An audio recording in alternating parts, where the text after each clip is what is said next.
asilimia kubwa ya wanawake ambao wakilala usiku wa wanaota ndoto wanaingiliwa ama wanakutana kimwili na majini mahaba. Asilimia kubwa ya wanawake wa hivi huwa wanasumbuliwa sana na magonjwa ya sehemu za siri. Utakuta mwanamke anasumbuliwa na magonjwa ya kansa ya kizazi, uvimbe kwenye kizazi, UTI sugu, PID sugu. Wengine wanasumbuliwa sana na miwasho, fungus zisizokwisha.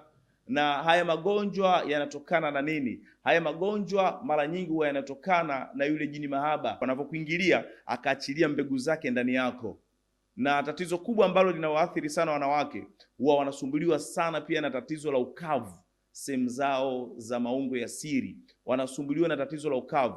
Hata mtu akikutana na mwenza wake unakuta asikii tena enjoy, asikii raha, enjoy tena, atamani atakutana na mwenza wake. Na mwanamke akiendelea kuwa na hali ya kuingiliwa na majini mahaba pasipo kushughulikia, huwa inaathiri sana mifumo yake ya uzazi, ama akiingia katika mzunguko wake wa siku za kike anakuwa anapata maumivu makali sana, anaumwa sana. Wale majini mahaba ndo anasababisha hizo hali.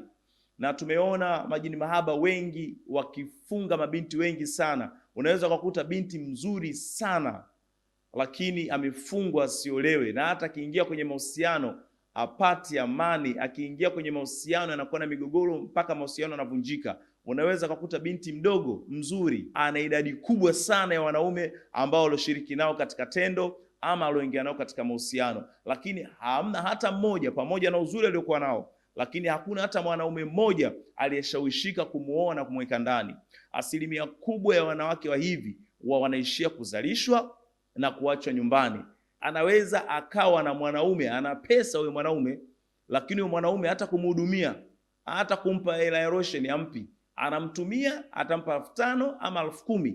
Ukiwa na majini mahaba wanafunga, riski zako zinakuwa ngumu. Hata ukifanya kitu kinakauka mapema, yani kinakufa mapema, hakina maisha, hakiwezi kuwa na uhai. Ukianzisha biashara zinakufa.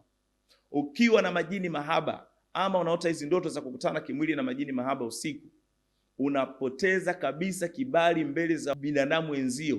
Ukiwa unaota hizi ndoto za majini mahaba, ukiwa unaota hizi ndoto za kukutana kimwili na majini mahaba usiku, huwa unapoteza kabisa kibali kwa binadamu wenzio. Yaani unakuwa hauna kibali kwa binadamu wenzio.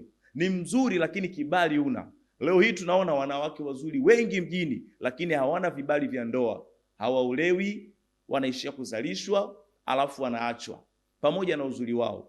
Kama unasumbuliwa na ndoto za namna hii, kwa msaada zaidi njoo inbox, nitakuhudumia free kabisa. Hakuna gharama yoyote, nitakuhudumia. Na pia usisahau kulike, kushare, kufollow, pia kutumia wengine clip waweze kupata msaada zaidi kwa mafundisho zaidi ya kiroho na maombi ya aina mbalimbali. Usikose kusubscribe Safari ya Ukombozi TV. Ingia YouTube, kuna mafundisho mengi kule utakutana nayo, yataweza kukusaidia kutoka katika matatizo mbalimbali. Utasikia neno la Mungu litakupa ufunuo zaidi, uweze kujua mengi zaidi ambayo yanakusibu katika maisha yako na namna gani utaweza kutoka katika matatizo ambayo yamekuwa yakikusumbua kwa muda mrefu.